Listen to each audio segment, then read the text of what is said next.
No, it's muted. I remuted them. Yeah. Huh? Okay. What? Yeah, but I've got it muted because I'm bringing in people and they're. Wendy.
I wanted all of us to be together, the residents of District 2, and then we were hit with a national health crisis.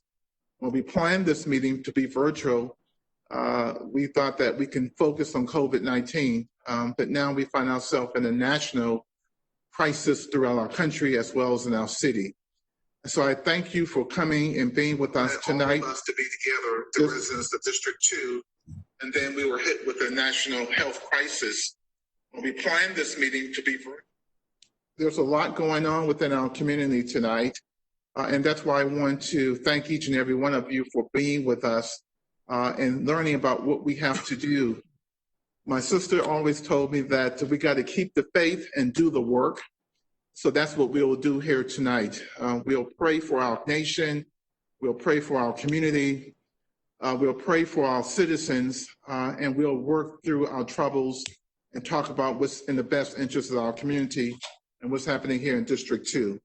So with that being said, we're going to start the meeting off and talk about the recent activities in our community on Beatty's-Ford Road this past weekend. And I'd like to welcome to the conversation Lieutenant Cochran and Captain Veith to talk about what's happening on Beatty's-Ford Road this past weekend and kind of give us a perspective in terms of what's happening in our community this past weekend as well as tonight. Thank you, Councilman Graham. I appreciate you setting this up. Just like everyone here, we appreciate the opportunity to communicate and to discuss and to, in this case, safely social distance. I think I'll be the first one and to repeat what everyone else is thinking, that just like everyone with the CMPD, the city of Charlotte, there's not anyone who's not upset and saddened and horrified by the murder, the tragedy that was Mr. George Floyd in Minneapolis.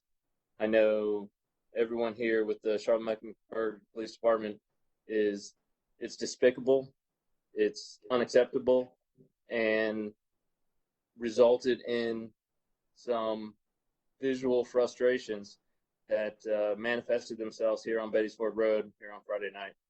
The vast majority of folks we've seen over the last few days have all been very peaceful, and just like Chief Putney says, we will do anything and everything we can to safely and peacefully facilitate any peaceful protest so that everyone can get their word out, they can get their agenda out. We will allow that. Obviously, Friday night, it started out peaceful, and then there was some people in the group, in the crowd, who didn't recognize that the community was being attacked in the sense that there was property that was done, rocks that were thrown, some injuries, but I can say with full faith that I know that without the community that we have and the relationships that we have and the partnerships that we have, I have no doubt that things would have been much worse, much like what we've seen in the rest of the country. I think the community and the city of Charlotte and all the good people that are here made Friday night less worse, less dangerous, less horrifying than what we've seen on through the rest of the country. We know that frustrations are evident, and it's some of it's slow boiling, some of it's recent, and some of it's part of the circumstances that we face with the pandemic.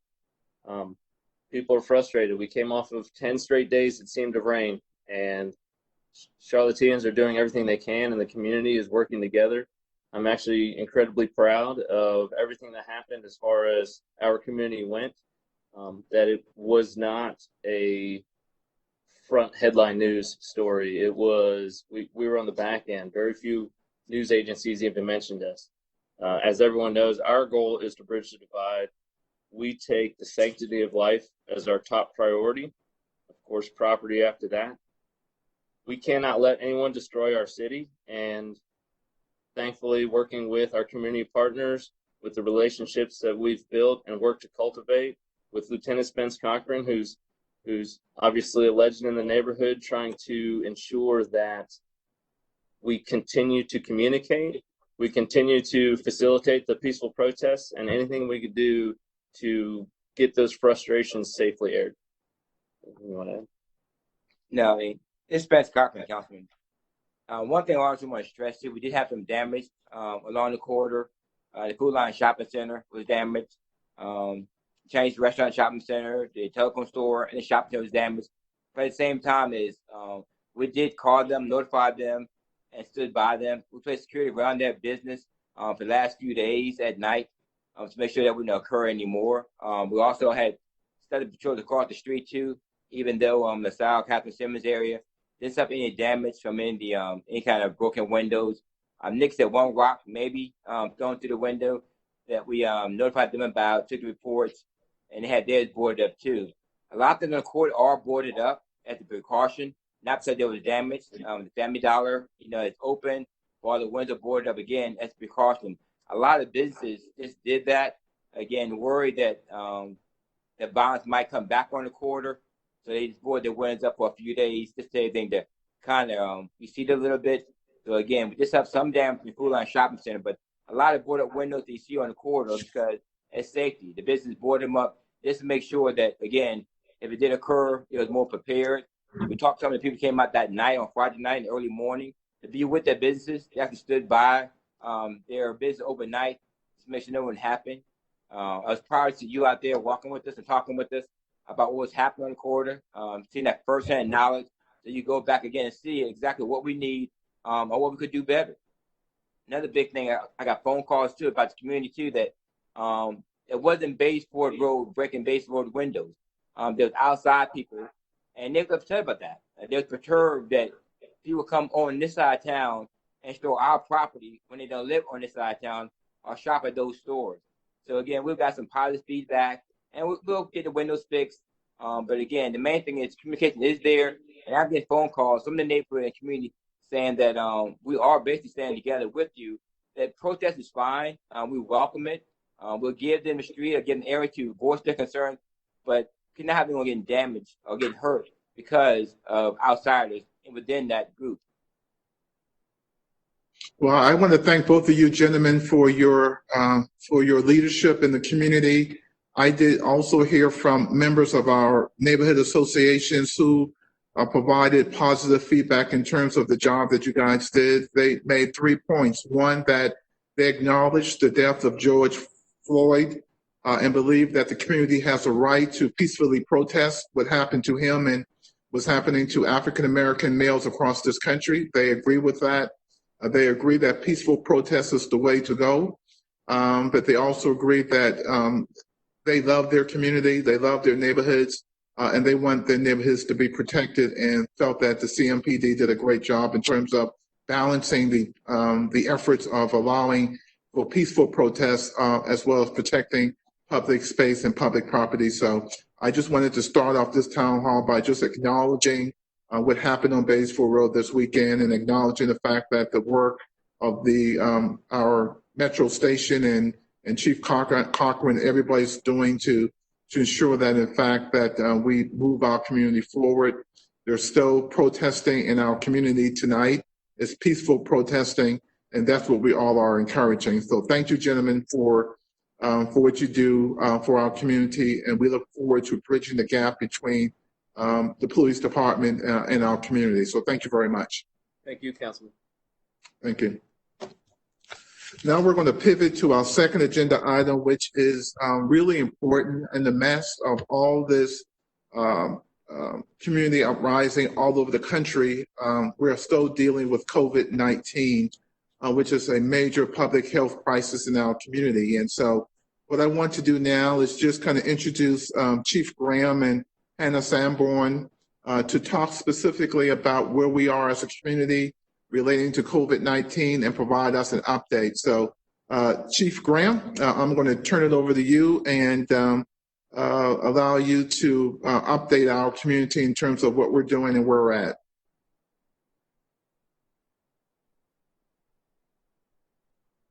Graham, thank you for having us tonight. I think Hannah's on the line as well. I do want to start off with a couple things. One, we'll have a moment of levity. This segment is brought to you by Charlotte Water. Charlotte Water, your award-winning source for local water, and they do a great job over there, not only providing water for our citizens, but also for our firefighters, which Charlotte Mecklenburg Emergency Management falls underneath the Charlotte Fire Department. So we're always excited to talk about the fire department and emergency management. As Mr. Graham knows, normally I'm in my white shirt and tie, but I worked 21 hours yesterday, COVID, and then our civil unrest in Charlotte. So the white shirt and tie are taking a rest today, as am I. We've had a lot of long days and hard weeks, and we're in day 88, 89 of the COVID response. And always, emergency management is involved in a number of different aspects for our citizens of Charlotte and Mecklenburg County. I always like to say this for people that don't know. Emergency management has been in office since 1953, and in 1983 it was placed underneath the Charlotte Fire Department.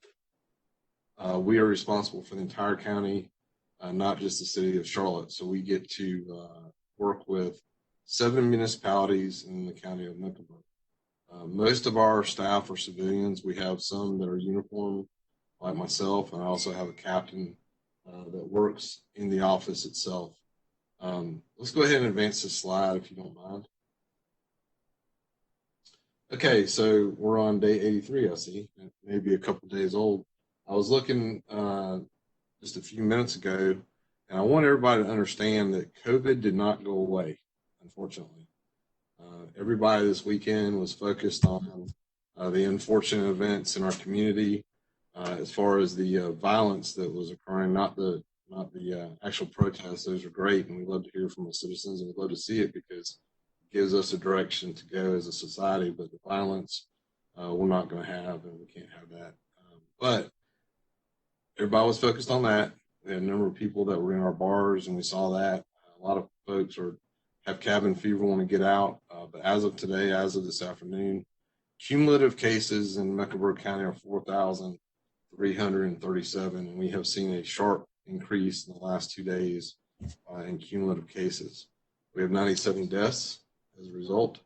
And I do want to remind everybody that we do not have a vaccine for this virus. We do not have an end date. It is very taxing on our first responders, our health department, all of our community leaders. We're doing the very best that we can to manage what our key decision makers, including Mr. Graham, decide and actions that they ask us to or direct us to go forward with. The ESC continues to be activated, and that is the Emergency Operations Center. It's currently at the Fire Academy, and we have a new Emergency Operations Center coming online later this summer. So we're very excited about that because it has a number of new technologies associated with that. There's been about 450 unique members of our different agencies that have worked in the Emergency Operations Center. The EOC continues to monitor the case count, as we just talked about, but also a number of other things. We continue to support our food bank and our food pantries.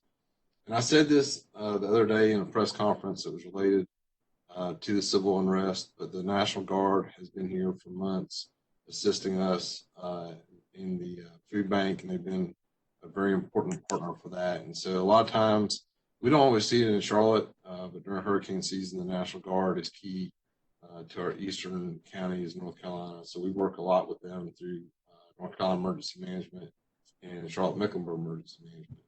We're working directly with Atrium and Novant, and if you recall in the early stages, they were very concerned that we were going to run out of bed space and run out of ventilators, and had asked us to build a field hospital. However, just as we were trying to do, we were able to flatten the curve and get that down so that we have enough ventilators now, and they believe they have enough bed space as we move forward throughout this. We've been working with Charlotte Mecklenburg schools. Big part of this is to get meals to those that need them. They've provided over 1.7 million meals to date, and I want to talk about that. I want to say it again, 1.7 million meals. That is an unbelievable feat. And our volunteer organizations active in disasters, and we've got another slide on that, have done an absolutely fantastic job within our community. The police department, Chief Estes, is with me every single day. Every morning he starts there, and they are fully supportive of what we are doing. A new thing that you'll see going forward is we have 2 members of the Charlotte Mecklenburg Police Department now embedded into emergency management. So a lot lot of what we do is supporting them in their efforts. And tonight, we have members in the command center for CMPD, and we've had members there all week to support them. The emergency declaration of emergency for Mecklenburg County does originate with emergency management at the direction of the mayor this time for this, but also for our other county commissioners will a lot of times ask us to do that. So that opens up the emergency operations plan. And what it really does is it directs all of our city and town managers to use all their resources to mitigate an emergency. We have 2 of those currently in place, one for COVID and then one for the civil unrest. So we're also working with our county fire marshal's office, North Carolina National Guard, and our volunteer organizations. And then, of course, the sheriff has been a huge partner in what we do. And 3 times a week, we get on a policy call, and the sheriff is on each and every one of those policy calls. All right, Wendy, if we'll advance the slide. So the EOC activities, I talked about just a little bit. The policy group is made up of Atrium and Novant, and all the town managers and the county manager, Dina Diorio. Charlotte Mecklenburg school system is on there. The court system is on there. And so CMPD is on there. Medic is on there. And we all get together 3 times a week and have a briefing to talk about where we are and what the needs are in the community and how we can better assist and direct resources are available to us to support our community as a whole. The Joint Information Center is made up of a number of different public information officers from all the different agencies. They have done a spectacular job of making sure there is a coordinated message to our media. I think the media has also done a very good job on the whole of reporting what we are doing and what's going on in COVID. One thing I want to point out, early on I saw a press conference out of Washington State. I don't even know who the person was, but they stood up and they said, they were obviously, they were worn out and they were doing the best they could. And they pointed out, they said, look, we're just human beings doing the best job we can. And I think about that a lot because as you make decisions, there's always going to be somebody who might not be happy with your decision, but you've got to try to find the right balance between risk versus benefit and trying to help as many as you can. So each and every day, my staff gets up and they are all working somewhere between 60 and 80 hours a week. A number of folks are and have been doing that since March 3rd. Because I have a picture of in my office of the fire chief coming in my office and having a meeting with North Carolina Emergency Management. Even though we were tracking this, I believe, all the way back to December and certainly through January, but March 3rd is when it got very real for Mecklenburg County and the nation. We talked about how many meals we were providing. We have child care set up for essential workers, and those are doctors, your nurses, your firefighters, your police officers. We're supporting our food banks as far as logistics, moving food, also finding freezer space. And so the Panthers, UNC Charlotte, Charlotte Fire Department have been able to find additional freezer space for, and Central Piedmont Community College also, freezer space for our food pantries. And we've been able to raise a number of funds for them as well through our volunteer organizations active in disasters. Points of distribution. So if you recall, there was a huge problem with personal protective equipment. That problem has not gone away, although it's not as great as it once was. But we are very concerned about a second wave and a third wave and a fourth wave as we go through this. And so currently I would say that Mecklenburg County, I'm not the health director, but I'm with her all the time. We are somewhere in our first wave through Mecklenburg County. Supply chain needs. We had a very, very significant concern for our what they call now. It changed. The words change all the time. It started off as meat, poultry, and now it became protein. But we were concerned about our protein as we went through that. Some of that has subsided. We're not seeing the shortages that we once did. We were highly concerned. I believe we have somewhere, and it changes each day, somewhere between 17 and 19 long-term care outbreaks. And an outbreak is considered any more than 2 cases in a facility, but we've had a few of the facilities have had what we would consider very significant outbreaks. And so we have a task force set up with emergency management the county health department medic that go out into the field, and then also our Metrolina Preparedness, our Metrolina Healthcare Preparedness Coalition. They go out to the field and work on working with the administrators and nurses to get that squared away.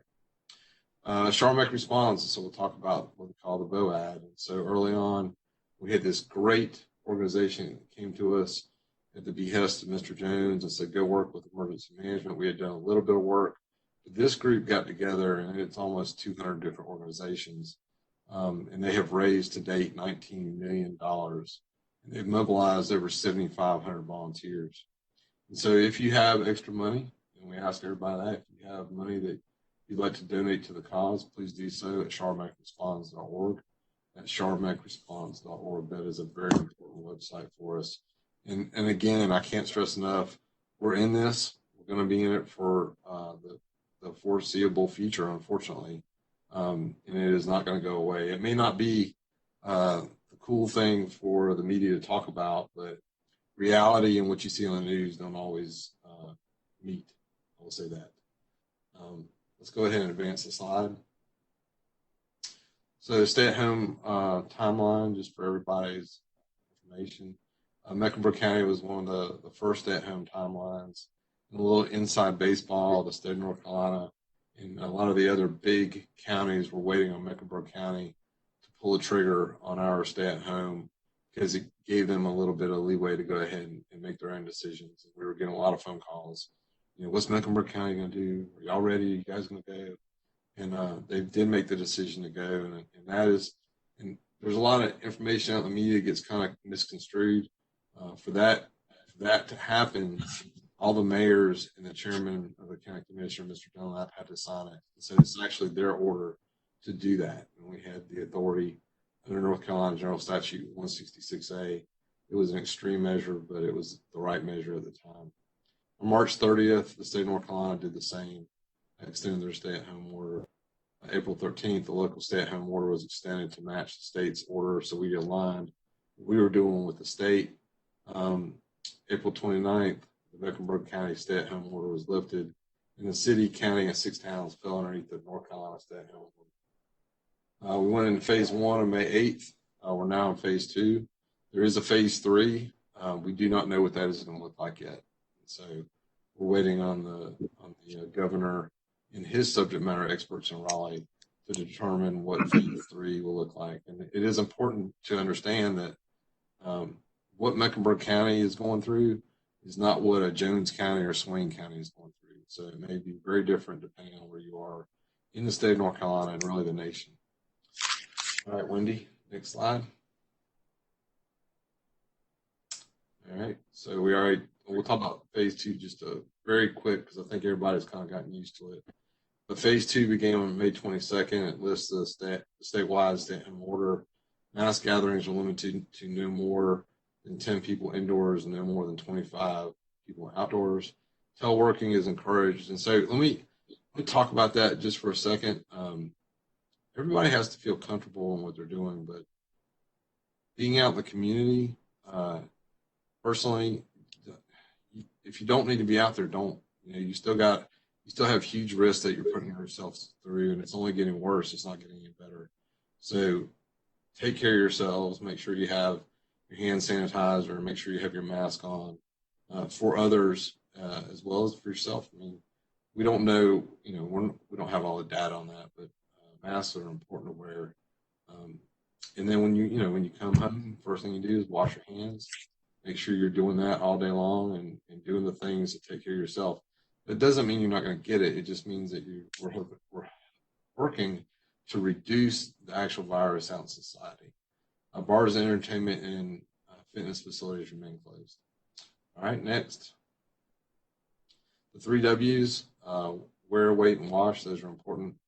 I've never really understood the middle W, and I get in trouble because I try to change it.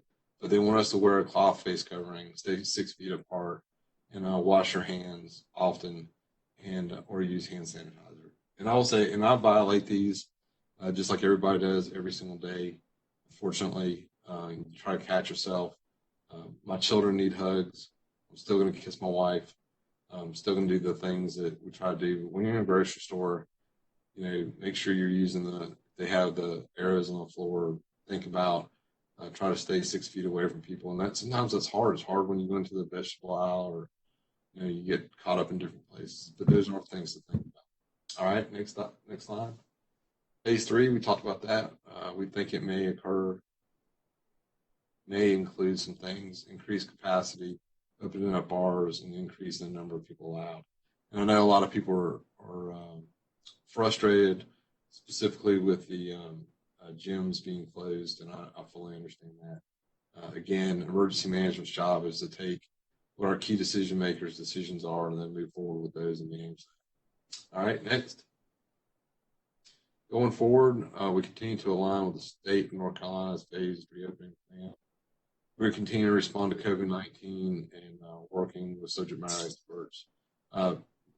This is important. Make sure you get your flu shot. And I'm going to tell you why, because, everybody's seen it in social media, 1,000 different things. It's just the flu, whatever. We have a vaccine for the flu. It's one thing, I call them dirty dishes. You're able to take the dirty dish off the table and not have to worry about it. That doesn't mean it's 100% you're not going to get it, but it's one more thing that you can do to keep yourself from getting sick, keep yourself from having to go into the doctors, having to go to CVS or whatever pharmacies we have left. I'm not sure. But all those things. So please get your flu shot. I encourage, I wear my own staff out about it every year, and they know that. Like, everybody get their flu shot. While we continue to respond to COVID-19, obviously, before this, we were spending every single moment pretty much working on the RNC, and that had to be put on hold. We are back actively working on RNC on a number of different fronts. So doing that, and then, of course, the unfortunate events in our country as far as the violence that occurred. So we're also working on that right now. All right, next. All right, Mr. Graham, I do want to point this out, and I'll say this. I love Charlotte, North Carolina. I've always loved the city.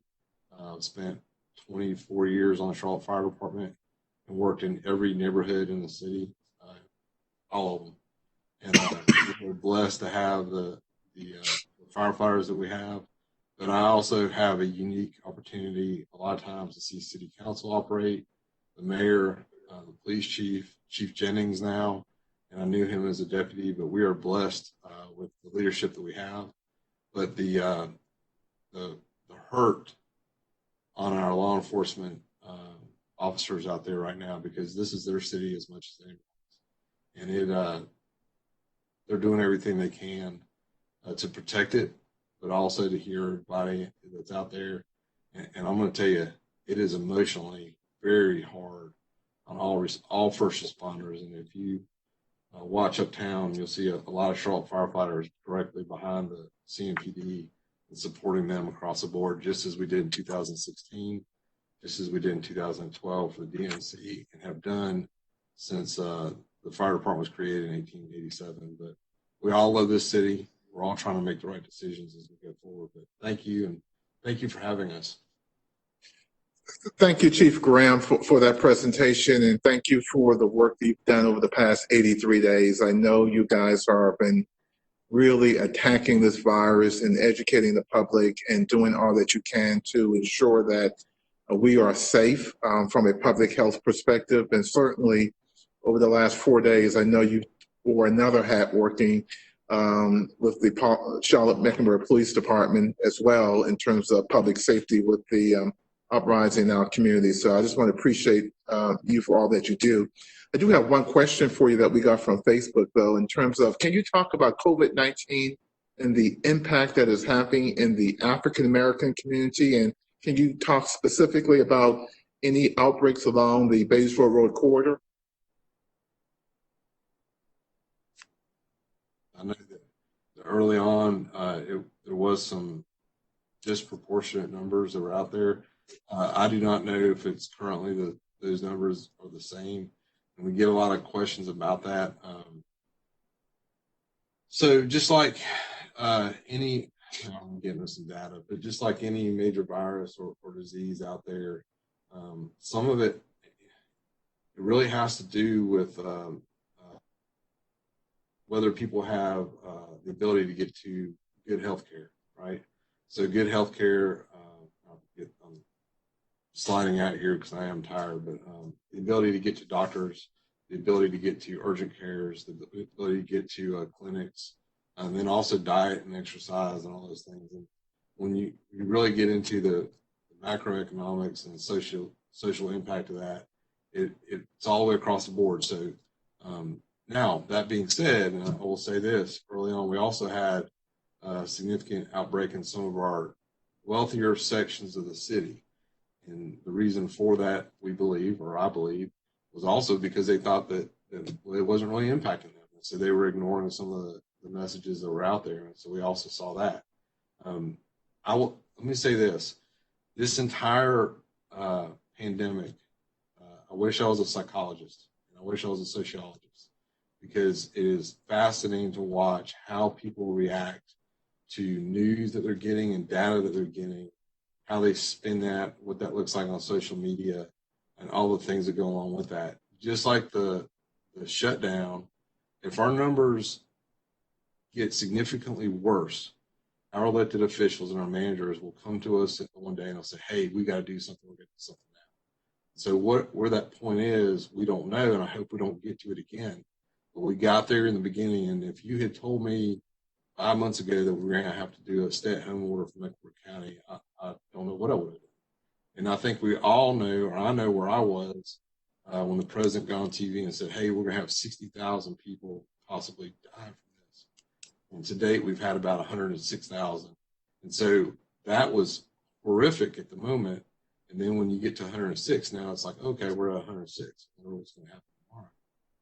When Italy got to 27,000 deaths, and we saw what they were doing in Italy, that was psychologically, it was like, oh my gosh. So all those things combined, but it is important, I would say, that it's like everything. We're always working to make things better in Charlotte, but in different communities, healthcare and access to healthcare is a key part of that. Well, again, thank you, Chief Graham, for your leadership, for your years of service working with the city of Charlotte, and for all the work that you've done for us. I really appreciate and enjoy working with you, and thank you very much for your presentation. Thank you, sir. Part of the CARES Act was that the city of Charlotte received $150 million to fight COVID-19. The mayor divided the council in 3 task forces, one being focusing on the airport, small business, and affordable housing. And today we have with us the director of our housing program, Pam Weidman, who will come and just talk to us briefly about rent relief, mortgage relief, and basically the work of the task force. So Pam, if you can kind of give us just a quick 5-minute, 7-minute commercial in terms of work opportunity in reference to affordable housing and how residents could access resources that may be on the ground right now. Ms. Weidman.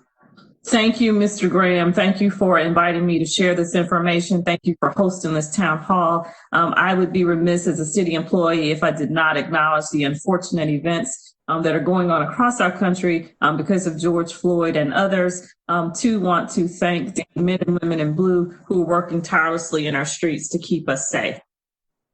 As it relates to what is going on now in response to housing from the COVID funds, the city has stood up a couple of programs to help. And so I want to just spend a few minutes talking about those programs and providing some information.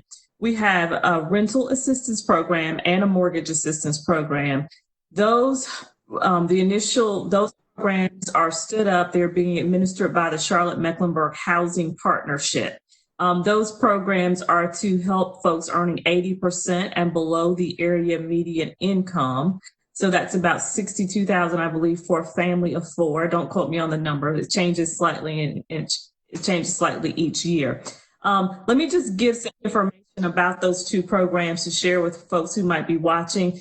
You can go to erapclt.com to learn more information about the emergency rental assistance program, or you can dial 704-351-6382. For the mortgage assistance program or the mortgage relief, you can go to mortgagereliefclt.com to learn more about that program, or you can also dial 704-343-4692.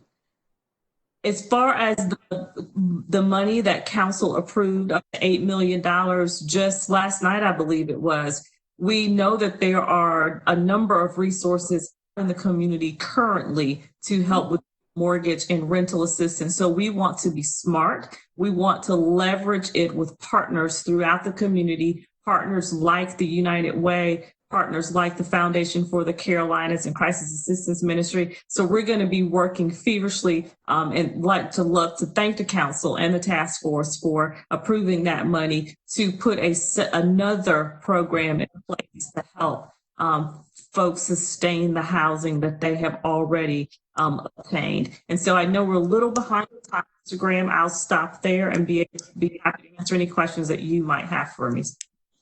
No, thank you for that update, Mrs. Wyman. The Affordable Housing COVID-19 Task Force meets every Thursday at 12 o'clock. So those who are watching and want more information about affordable housing and what we're doing to help residents, they can tune in every Thursday at noon, or they can call me directly or email me. We can get you as much information as you need relating to housing. In addition, there's also a small business section that Councilmember Mitchell and Julie Iser are working as well. And so if there are any small business owners up and down the corridor, we've been doing a great job communicating about the loan program that we have in place. Really, it's like a grant program. So if there's any small business out there that's interested in a grant program that's specifically related to COVID-19 relief, please email me at malcolm.graham@charlottenc.gov. That's malcolm.graham@charlottenc.gov, and we'll make sure you get all the information you need relating to small business and grant opportunities. So again, Ms. Wyman, could you repeat that number one more time that you talked about? I think both numbers. So, sure, I'll repeat both of those numbers. For the rental assistance, the phone number is 704-351-6382. For the mortgage relief assistance, the number is 704-343-4692. Thank you. And again, for any residents that's looking, that's listening and watching, and need additional information about mortgage, rent relief, small business lending, and grant program related to COVID-19, please again email me at malcolm.graham@charlottenc.gov, and we'll make sure that we match you with the resources that are out there in the community. Thank you, Ms. Wyden. Thank you, sir. Now we're going to talk about something that I'm extremely excited about, and that's what's about to happen up and down the Batesville Road corridor, starting with the 5 Point Public Plaza construction. And with us, we have Lamar Davis that's going to talk about what's happening on the plaza. And I'm just really, really excited about this project, and the residents should be excited as well, because many of what you're about to see is the hard work and investment that you made in terms of time and your input coming to fruition. So I'm going to turn it over to Lamar to kind of share with us where we are and where we're going. Hey, good evening, everyone. My name is Lamar Davis. I'm the project manager for the West Trade Rogers Ferry CNIP. And the CNIP team and I have been very busy, as you can see. Wendy, can you go to the next slide? Councilman Graham, if you'll allow me to, I want to kind of briefly go in, just kind of let the citizens know, as well as the panel know, that we have quite a few projects that are happening within the West Trade and Rogers Ferry corridor in West Charlotte. If you look at the screen, we have quite a few things happening. We've got the Stewart Creek pedestrian crossing projects in real estate. Right now, we have quite a few projects that's in action construction. We got the 5 Points Plaza, which I'll be talking to in a few minutes. The I-77 West Trade Underpass Enhancement Projects in construction. Rogers Ferry Petscapes in construction. State Street Pedestrian Improvement Project construction. Yellowstone Drive and Zebulon Drive street connectivity. project where we're putting a brand new bridge and a road in to provide some connection to the MLK Park. And also we have Fraser Avenue, which is in line with and being built with the Ceilings Gold Line currently. Some projects we have already completed. We completed a project in Moorhead at I-77 up to the Panthers Stadium. West 4th Street Streetscape project, we completed that project there where we tied in from Johnson & Wales and heading out toward landscape management. And also we did a project on Moorhead right there, but Moorhead between Freedom and Wilson Boulevard. Okay, Wendy, if you will, let's go over to the first 5 points slide. I know I have a lot of slides here, but if you go to the first 5-point plaza improvement slide, which will be on past these here. And these what Wendy is showing just some of the renderings we've done on those projects. Okay, that's good, Wendy. Here is the 5 points plazas, a rendering that my consultant did for me last year. And what are you seeing there currently is some tables and chairs and umbrellas and a splash pad that we put in, we're going to be putting in for the kids. Right on the corner there at Rogers Ferry and where Beattisford and West Trade coming together. As you can see to your left there, that somewhat represents maybe some future development where the barber shop and the store is currently sitting. On the right side, Mechanics and Farmers is sitting on that side. So this picture here just kind of give you a kind of a visual. You see we have some landscape in there. You see some decorative concrete paving that kind of illustrates the white and black. And also we got some solar pavers. You see that kind of outlines the little white specks or solar pavers that we'll be putting in. So at nighttime you're able to see these in the ground. And of course, like I said, the splash pad for the kids as well. Okay, Wendy, can you go to the next slide? Okay, this slide here is where is actual renderings that will be where we actually currently working between Church's Chicken and the Medical Plaza. There on your left, we have Church's Chicken, and on the right is the Medical Plaza. As you can see, back there we have what we call the amphitheater. You see 3 or 4 people standing there under the shelter there. That's representing a jazz band. So our plan is to have the amphitheater put in. Anybody can come in and have a jazz concert. It's going to have a place where you can hook up your instruments and play music.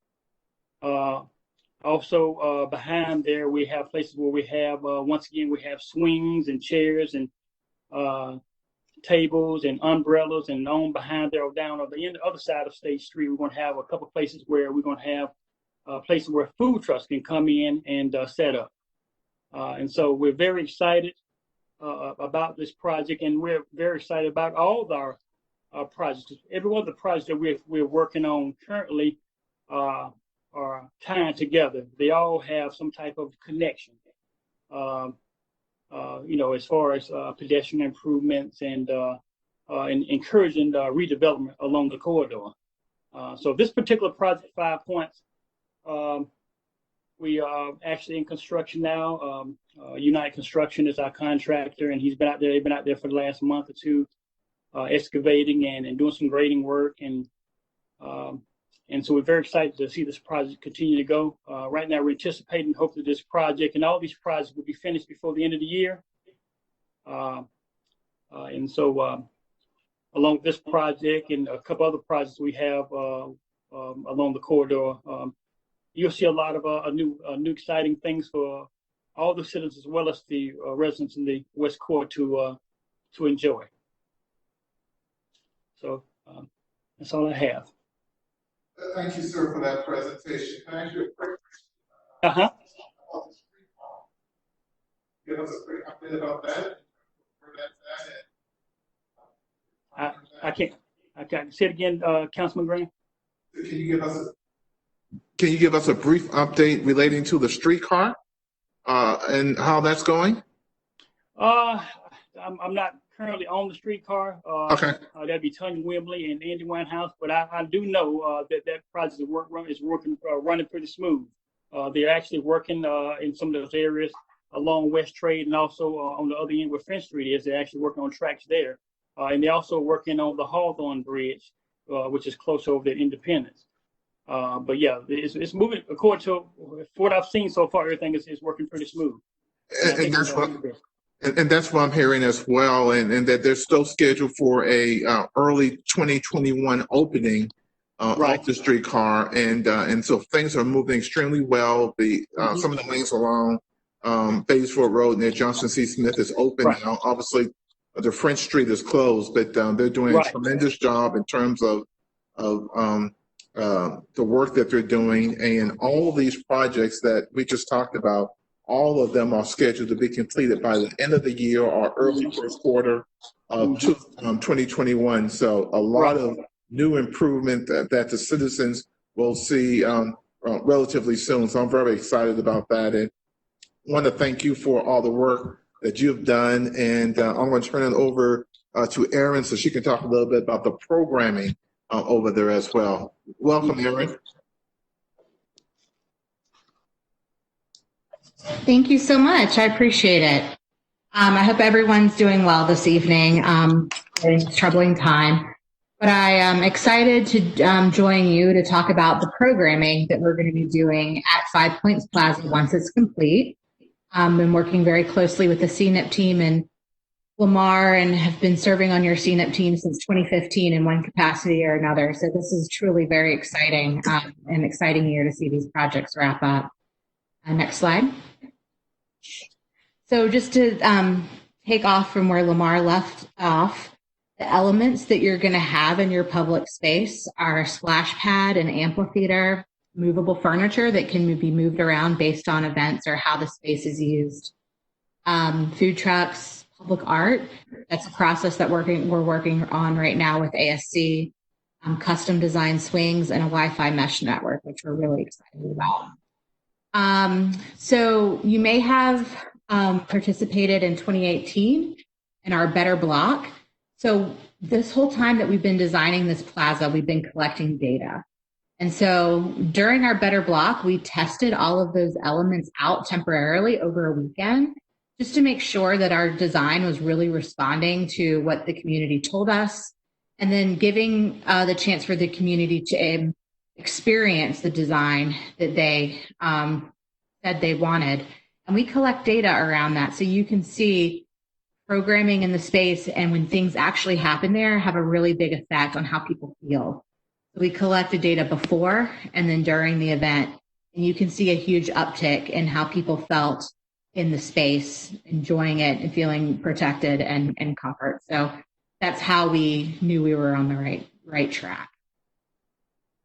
Just talking a little bit about programming, public space and the industry of public space in parks and plazas have really changed recently. And it's no longer okay just to build a space. To ensure that it's successful, you have to make sure it's active.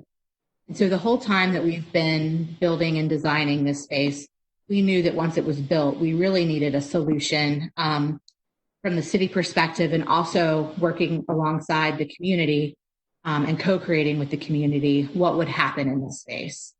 So if you ever want to do some research, the Center for Active Design is a wonderful resource around data. And they have really seen the positive effects that programming and events can have in a public space, especially increasing civic trust and trust in government and participation within the community. So this is some of the data that has kind of driven a programming solution for 5.5. Next.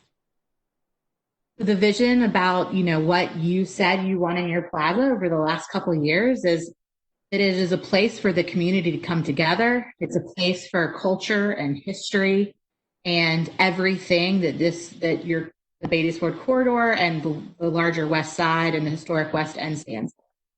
And so markets, exercise, music, events, art, food trucks. The plaza has been designed to accommodate all these things. And we will bring this and more to you through the programming project. Next. So we put together a proposal to the Knight Foundation. We worked with leaders in the historic West End to really craft a proposal about what do we want to see happen there, what resources do we need to meet that vision, what resources do we have, and what's the gap. And we were able to write our proposal to the Knight Foundation to really fill that gap and what we need to make this happen. So you can see that the resources that we really needed focused around consistent funding for program, sponsorship, communication, reservation system, how is this space used, promotion, building organizational capacity. There's no doubt that programming and events takes time by the community. And then Wi-Fi, once again, was a subject that really came up and came through as a really needed amenity in this moment. Next. So we were awarded, the city of Charlotte, along with the leaders of the historic West End, were awarded nearly $400,000 over 3 years. This is the largest Knight Foundation grant the city has ever received. We will be offering 2 to 4 weekly events that are programmed by a part-time event coordinator from the community, but will sit as a city staff member and will help plan these events with the community. We're hoping to build a programming committee from the local community that will help make these decisions that I've been speaking about. The grant will help build a community engagement, really looking at equity. Obviously, this area is going through lots of rapid changes, and really equity and placekeeping is something that's very important as we look at what happens here to make sure anything that happens in the plaza really reflects the community where it's located. We'll support community-led events, marketing, the Mesh Network, and also working with the JCSU Work Program to have ambassadors in the space so that there's people in the space at all times keeping an eye on things. Next. So where we are right now is construction. We are working on the permitting side to support the programming. Obviously, every city government has red tape. And for some of you who I know are active, you may have come up about what does a block closure permit look like? What is a festival permit like? What steps you have to go through? How much does that cost? And so we're working very closely with CDOT and risk management and other city departments to make a permitting structure that makes programming there easy, more convenient for the community and the city work that we're doing there. Starting soon, we will be looking at doing a very comprehensive community engagement process, starting with a meeting in October and some stakeholder interviews leading up before that. Obviously, COVID has changed a lot of what this looks like, especially what happens in the public space. And so we will be reaching out in every single way possible so that if you don't feel comfortable coming to a meeting, that you will be able to give your input. And really developing that programming committee. It's very important that as we establish these policies, that we're co-creating with the community. This is not the city making decisions. It's the community making decisions along with the city. So that's really important to us and how we frame our engagement. We'll be looking at sponsorship, right? Where does perpetual funding come from after our grant is up, and establishing some of those relationships. Hiring an event coordinator. We hope that it's safe to have a wonderful opening and weekend celebration in early March, and hopefully have that splash pad going and safe to use. And then we'll be looking at, programming over those 3 years, and then how do we transition what happens in Five Points Plaza to a total community-led grassroots organization. So that's kind of what the programming grant looks like. Next. So right now, I mentioned that public meeting in October. We're collecting a list of West Side neighbors and students and businesses, anyone who's interested in managing and planning events at Five Points Plaza, building that programming committee. Once we have that formed, start making decisions around sponsorships and roles and responsibilities, who can use the space when, et cetera. And then starting to work with that event coordinator and the community to plan that opening weekend. Next. Next slide. So we've just kicked off with our consultant project for public spaces. These are the premier placemaking and public space management consultants in the country out of New York who have been specializing in this for 50 years. And they're helping us do these tasks, but defining the goals for an inclusive management structure that really represents the community, setting those metrics by which to measure our success, developing an operations and management plan that focuses on equity, growing that programming advisory committee, strategy for working with partners and sponsors, and how that might build out into the future. Next. So here's my email address. Please write it down. We want to talk to everyone who is interested in what happens in this plaza, especially in leadership and what you can bring to making this a really active and exciting public space for the city. Thank you. Erin, thank you very much. I'm so excited. We've been talking about this internally for quite a while now, and I know you're passionate for it as well. So I just can't wait till we get to January and February where we can hopefully in a safe environment cut that ribbon and the community can begin to enjoy the plaza early 2021. Thank you. Thank you. Our next topic is a topic that I think a lot of the members of the community has been really talking to me about is what's happening with the historic Excelsior Club. Last year, council made an investment and we have a developer who we are really excited about. And I invited Darius Anderson to be with us tonight just to kind of share with us where they are and update us on what the plans are. Welcome, Mr. Anderson. Councilman, thank you so much. And, I want to apologize for not being able to be there because of COVID. I'm really excited about working with the community, working with you, the mayor, and other councilmen. And I want to say that, the work that we've done thus far, I've been absolutely embraced and, very excited about it. To put it into context, because I think, how does a Californian get involved in Charlotte? And I think initially there were a number of questions about how I came to be there and so forth. So if it's okay with you, I'd like to give maybe 2 or 3 minutes just of simple background. I am a Californian. That'll be perfect. Is that okay? That'll be perfect. So I am a California native, born and bred, and very proud of my California roots. However, I lost my brother to Charlotte. He lives just south of the city, and he is out there with his family of, 3 kids and his wife, absolutely loving it. And over the period of the last, 3 years, I've been spending a lot of time in the Charlotte area and really enjoying the community and, the landscape and the politics and everything else. And while I was there, I read an article in the paper about the Excelsior, and I happened to have a little free time, and so I drove out there to see what it was, where it was in the community, and then started to do some research about what the community was, what it represented, and so forth. And there was an interesting nexus between my past and the history of the Excelsior Club, and that was that for 16 years, I sat on the board of directors of the Jackie Robinson Foundation.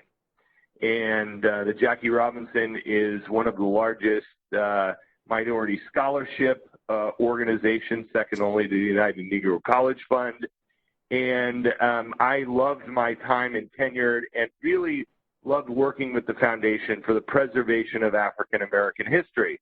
And it ends up that in Jackie, in the old days when they used to barnstorm up and down the East Coast, the Excelsior was one of the stops that Jackie Robinson, the barnstormers, used to stop at, during those days when they were there. And so I started to look into it. I contacted, members of the community, and I have to tell you, Miss Maddie was an absolute godsend. She was very, questioning initially, challenged me who I was, why I was there, what my vision was. And I think Miss Maddie, after spending a little time, and I won't speak for her, but she realized that I was not coming in to buy the Excelsior to build condominiums. That would be the wrong thing for the history of both Beatties Ford, of the community, and the long legacy, I think, that, the Excelsior Club had in the community in Charlotte, in the community, the African-American community, the state of North Carolina, and the whole East Coast corridor as one of the preeminent Green Book sites when it was up and operational. So we've been working, and I'm very happy to say that Darrell Williams agreed to work with me. We were spending, and we were making great progress. I then had a health issue, and so I was out of pocket for almost 3 months. And as I started to get stronger and feel much better, we were hit with COVID. And so I've sort of been on hold now for a total of, almost 6 months, 5.5 months. And as soon as we're able to travel again freely and I can get out there, I'm looking forward to sitting down with you. I always want to go ahead and meet with people in the community. We haven't determined yet what it's going to be. I know what it will be. We want to preserve the history. We want it to be a music venue to go ahead and play up. We want it to be a place where the African-American community can go ahead and gather and use it as a community center the way it had always been. And then we need to look at, what are the other uses that the community needs that will be a vital part of the revitalization of Beatties Ford Road. And I think, I'm very excited to hear all the positive things that are going on in the corridor and look forward to sitting down with many of you to be able to provide, future vision and get your input on many of the things that we've been thinking about. And obviously, with COVID out there, a number of the concepts that we looked at, we have to make sure they're still viable in this new world that we're going to be dealing with as we come out of COVID. So with that, Councilman, I'll turn it back to you, and I'd be happy to answer any questions.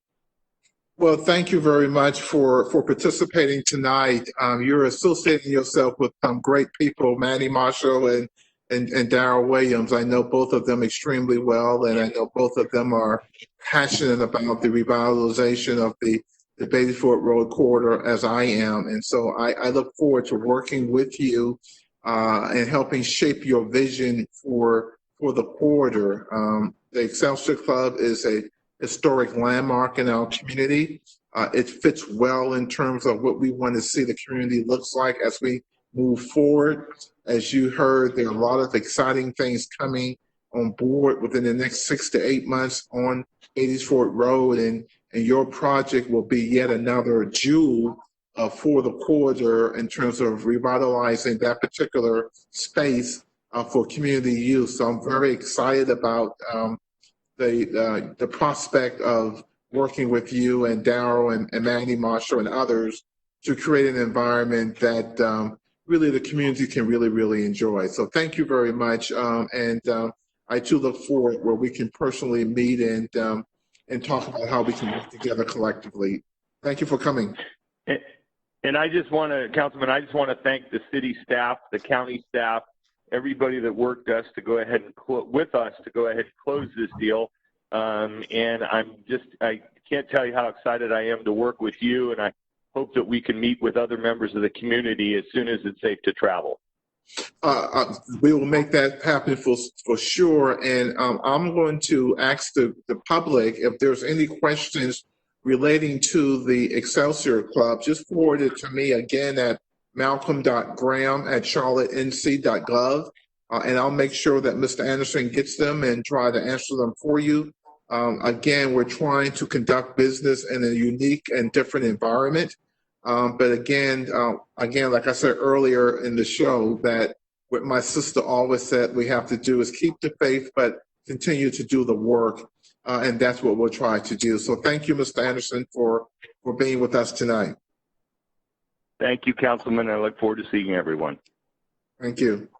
Now we're going to pivot to the vast water treatment facility update. A lot of questions from the neighborhood in that community in reference to the progress going there. And so I'm going to turn it over to Ron Hargrove to kind of give us an update on what's happening with the vast water treatment plant. Ron, welcome. Thank you, Councilmember Graham. Appreciate you having me and allowing Charlotte Water to talk about our historical artifact that's in this very historical part of Charlotte, the vast water treatment plant across the street from the Excelsior Club. Next slide, please.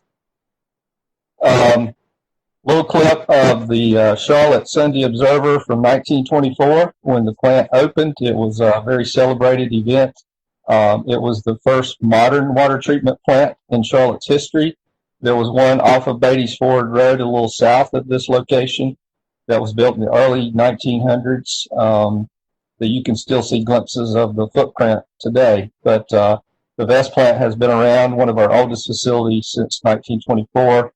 It's an 8 million gallons a day water plant. That was its original capacity. So MGD is million gallons per day of throughput through the plant to be processed for clean drinking water to the citizens. It was expanded in 1938 to 16 million gallons.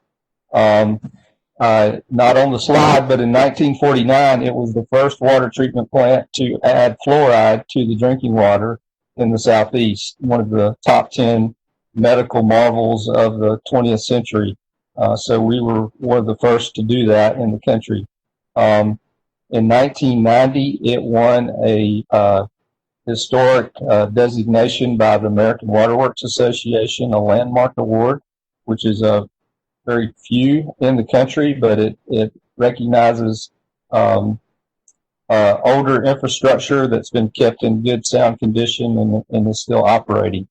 It has a neoclassical modern architectural style unique to water treatment plants. They're usually fairly ugly, and this one has a nice looking facade and features about the plant. It was named after the first utility superintendent for Charlotte Water, Charlotte Mecklenburg Waterworks at the time, which would be equivalent to our current director. And it's been integral in the development of the city that it had it utilized a great source of water, and it was in a good location to distribute the water as Charlotte began to grow. Next slide, please. Today, the Best plant is a 24 million gallon a day plant. It treats typically about 14, which is 13% of our current daily average demand. We draw the water from Mountain Island Lake, about 5 miles away. And it's had several renovations over time, but nothing other than the ones back in the early part of 1900 to 1950, nothing like it's undergoing today. And it's one of the key features of our resilient water treatment and water production system. Next slide, please. These are some pictures of the building before the construction. On the left, you see it looking north, and you see the basins out front with some of the water in it. Looking south, that's what the basins look like without the water. You can see a lot of concrete infrastructure and piping. All of that infrastructure is in need of either replacement or major rehab. On the right-hand side, that's a picture inside the building looking at the original filters inside. All of those filter controls you can see are very old style, although they are very historical. But the working parts of the filter itself, the media, the filter bottoms, all that are in need of total replacement. Next slide, please. The update as of this month, the total construction contract is $30 million. It is a 2-year project. The major components of work is to replace 6 of the 12 filters. Again, significant concrete repairs. The pumps that distribute the water at the plant. Many of them are old electrical feeds and old electrical motors. The emergency supply of water from this plant is with engine-driven pumps. There's not a standby generator on site, and so we're converting these older technology pumps into more modern pumps with higher efficiencies, and we're installing a new standby generator and new modern electrical feeds. We are currently halfway through the scheduled work and budget. We're completing the filter replacements now, just starting. They've been demolished, but we're building them back at the current time. All the demo on the front side of the plant from the concrete standpoint is fairly well demoed, and now we're building back the concrete structures and the piping in the basins. The new pumps, we're waiting the new pumps to be delivered. The electrical components are being built and the wires run, and the generator has been installed, but it hasn't been tested, at least at this point. The next slide is just to give you an overview of the site, to show you all the various things that are going on. You can see it's a very tight site, lots of different things happening there with the little room that we have. But everything to date is currently on schedule, and we hope to have it back running in much better shape by summer of 21. So I will stop there, Councilmember Graham, and see if you have any questions.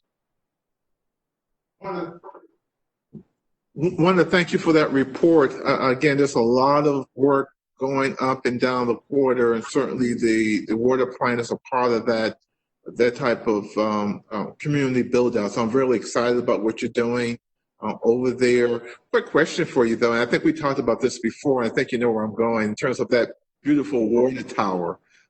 Is there any work that's going to be happening to the tower, and is there an opportunity for a branding of maybe a wrap of the tower if we could really kind of brand the corridor in such a way? I think it's such a iconic landmark. I understand the historic nature of it, but a lot of residents, including me, would love to kind of see that water tower kind of be the beacon for the corridor.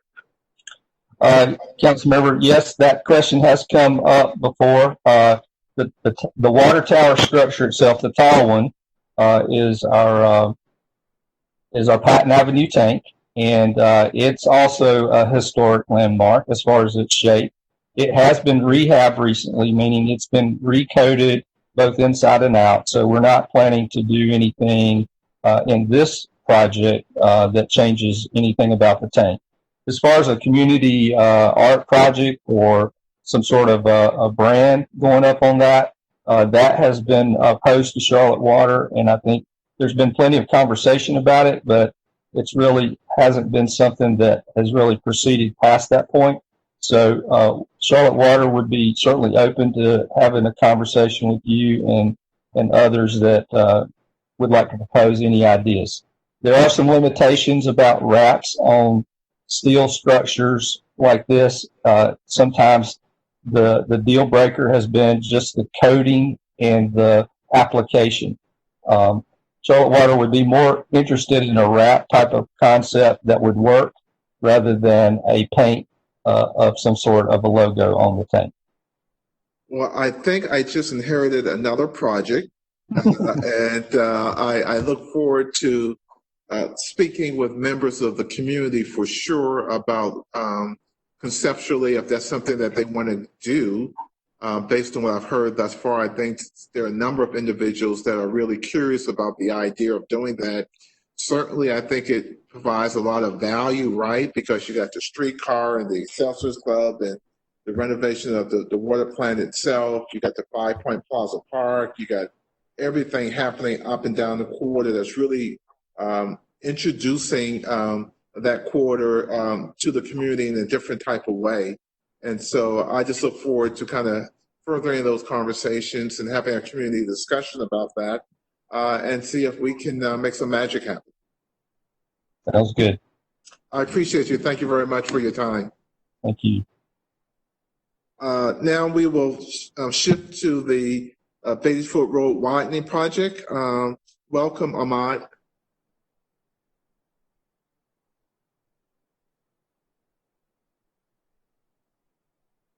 Ahmad, are you there?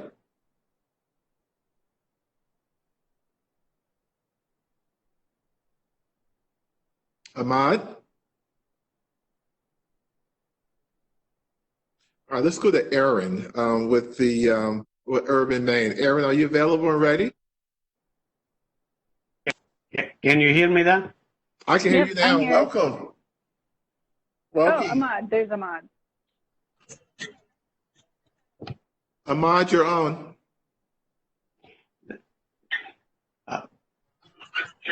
Yeah. Can I use my phone instead? I'm getting real bad connection.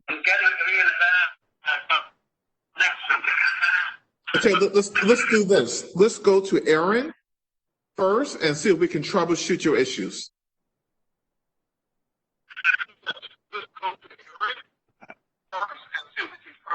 Okay, so Aaron, why don't you go first, and then we'll try to work with Ahmad to see if we can get a better reception from him. Sure. Are you ready? Yeah. As Wendy pulls up the slides, I'm Erin. I work on corridor revitalization and economic development. And so I wanted to give you all a quick update on the Urban Maine initiative. And so as a refresher, what is Urban Maine? It is a commercial revitalization program. You can go to the next slide. That puts the community at the center of the work. So this is based off of the national Main Street model that has been in practice for over 50 years in small town communities across the country. And Urban Maine is the national center's response for districts in urban settings. It's based off of their 4-point approach, where business districts work on the 4 pillars to achieve that shared community vision and transformation strategy. So that's economic vitality, focusing on economic development and business development.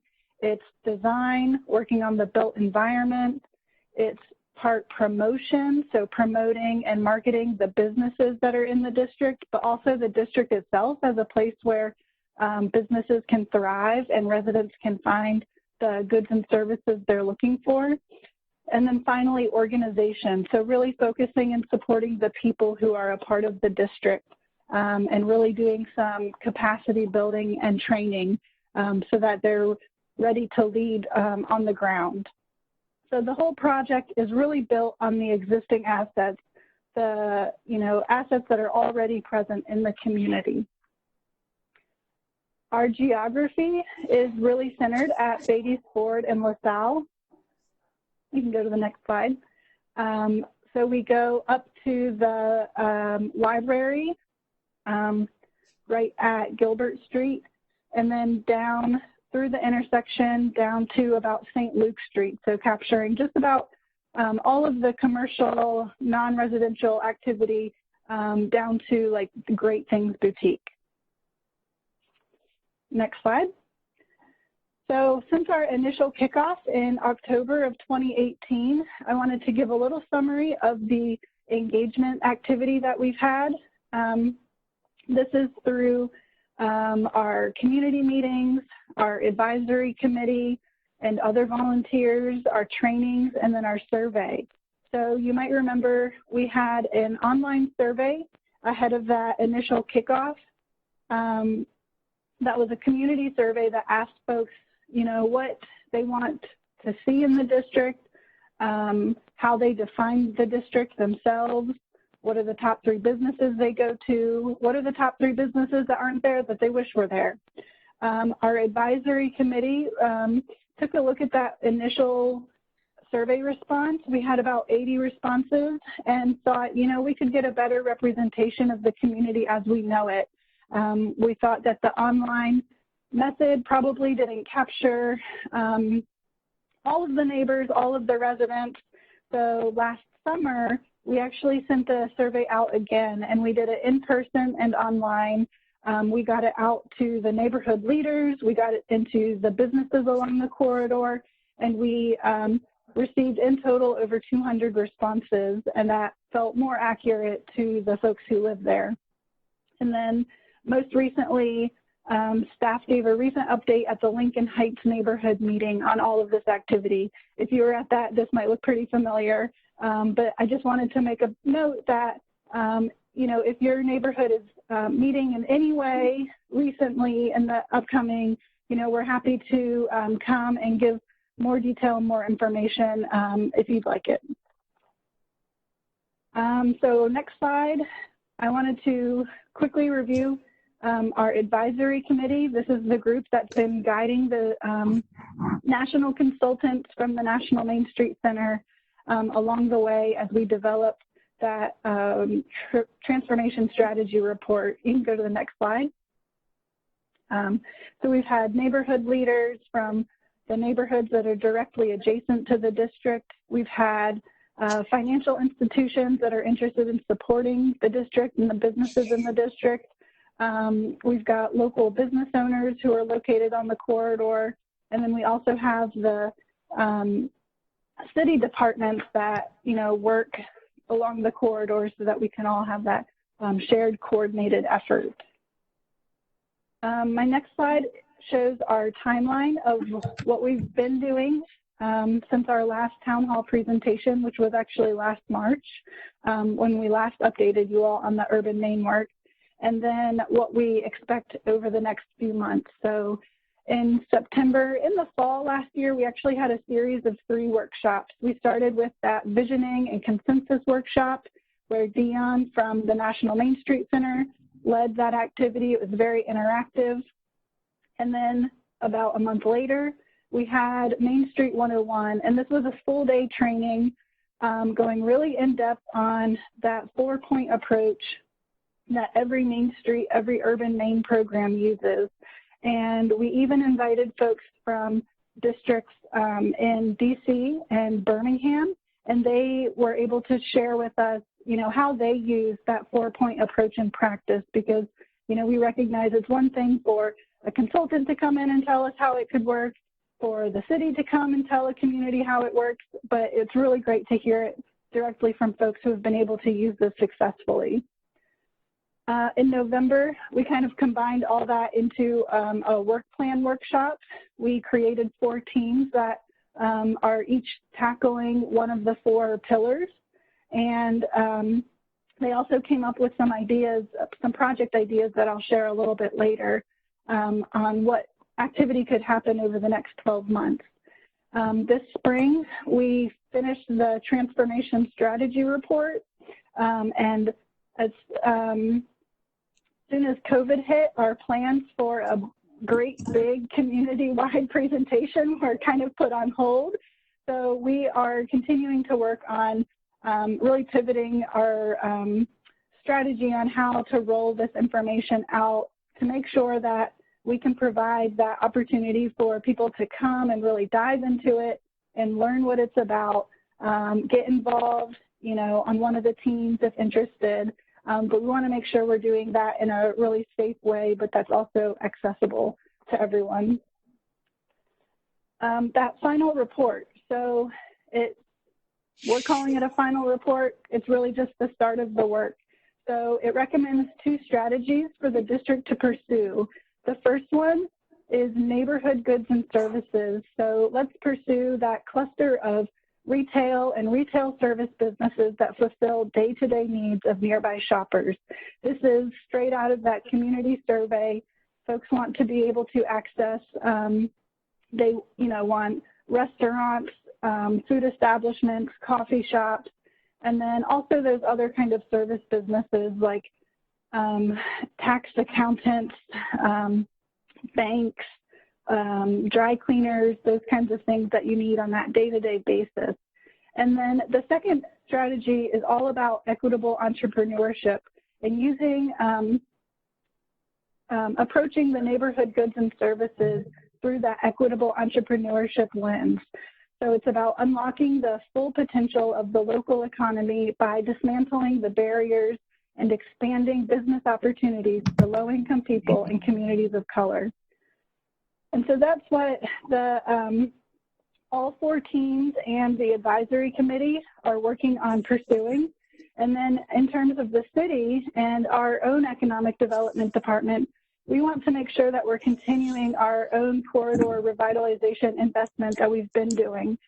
We're working with a couple new property owners at key intersections along the corridor that are making those large private investments. And then we also have our business matching grant program investments.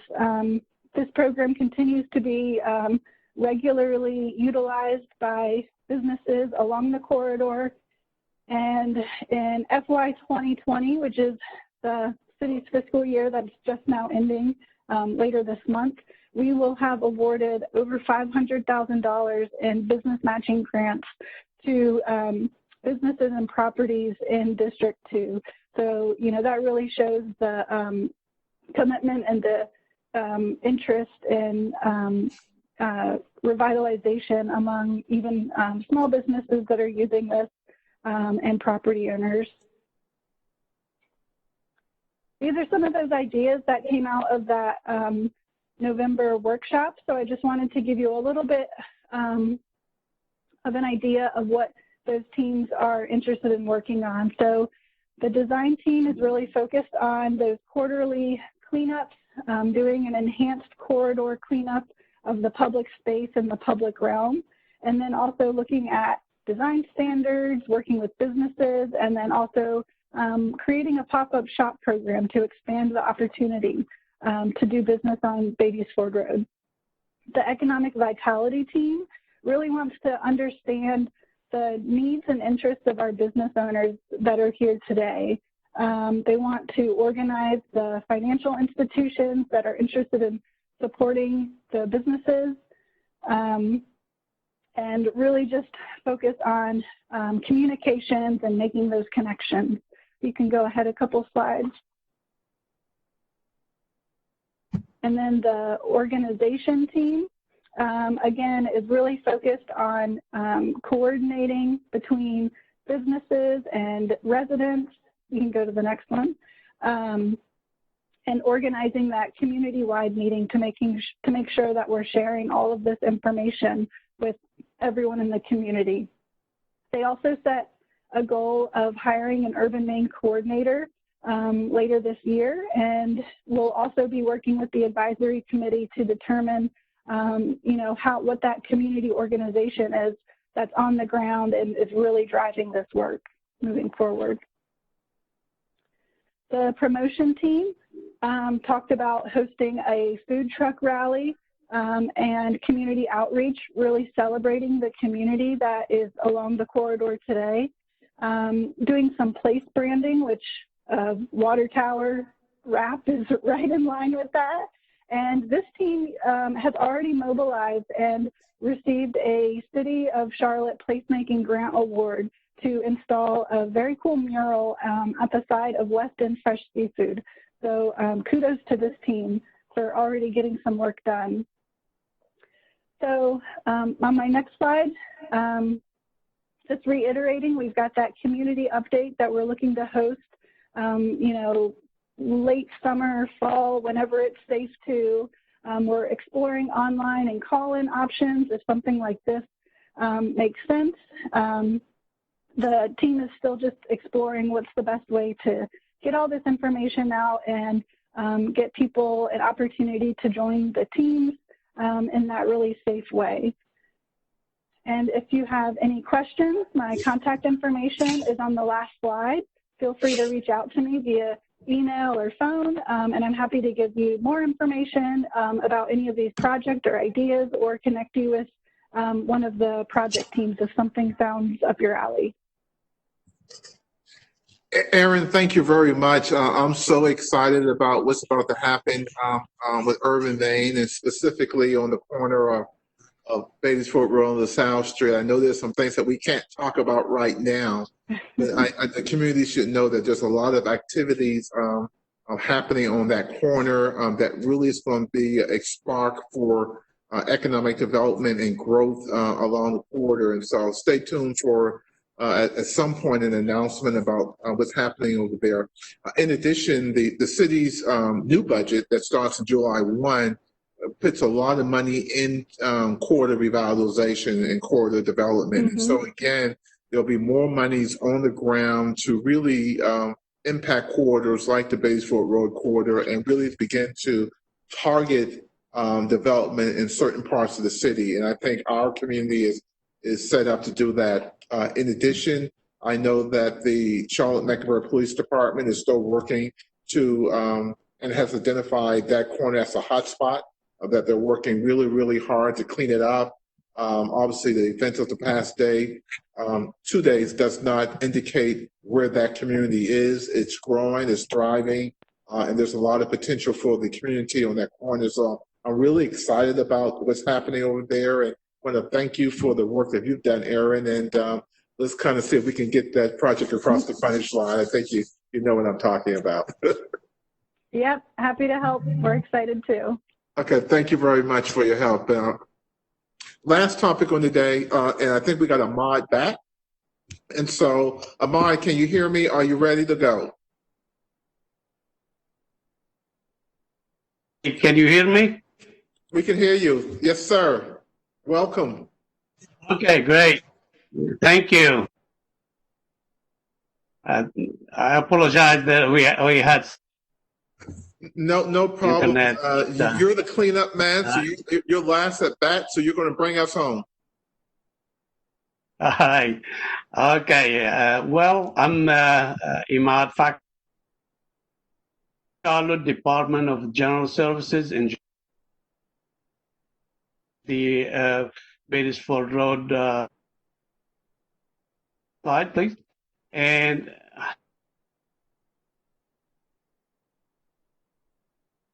all right, this is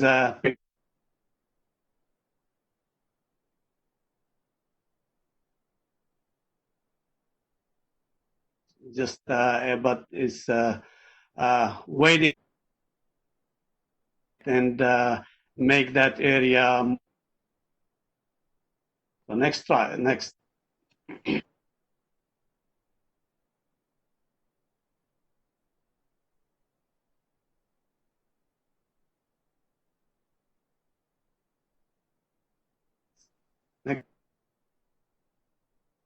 Ahmad, are you there?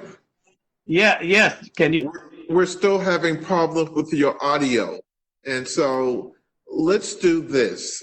We will post your slideshow on both the city and my personal website so individuals can view it.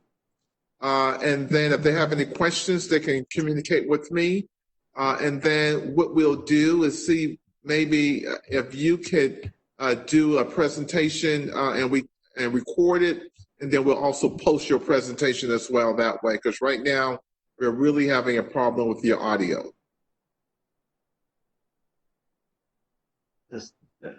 I will. Can you hear me now? I can hear you now. You want to give it? Let's give it one more try. Okay. All right. Well, just want to tell you about the Batesville Caps Hill Mine Road to Pauline Lane. It's 1.75 miles. Are planning to complete it. Turning lanes, planning median.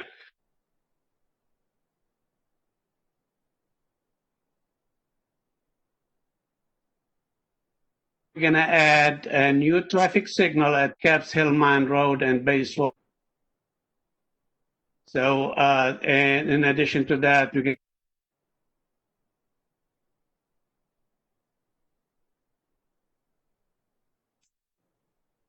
can hear me, right? No, we can't. So we're just going to pull your presentation, and we're going to try to find a way to communicate this to the public in a different way. It's just not working for us tonight. Your audio is really, really bad. Okay? All right. Thank you. Thank you.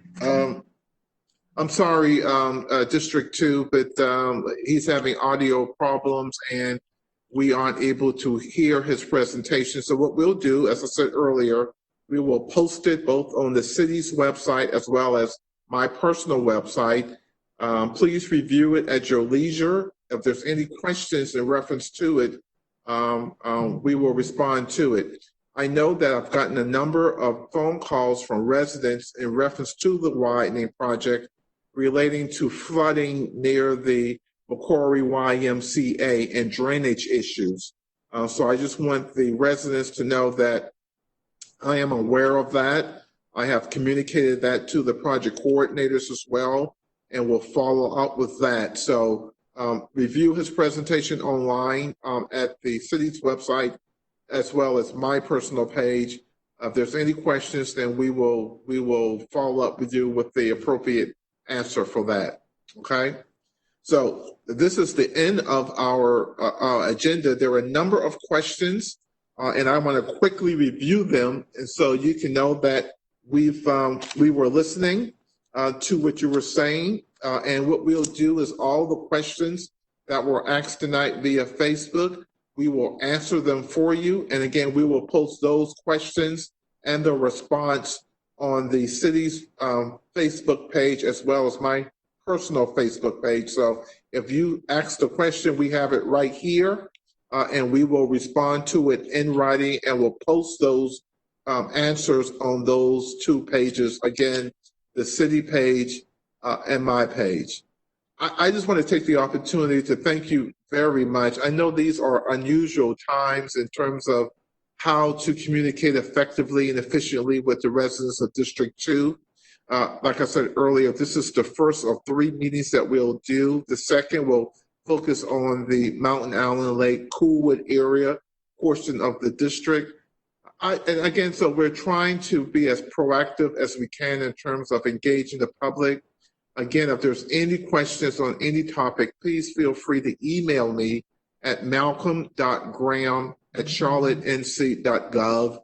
Just give me a call at my personal office at City Hall. Last thoughts.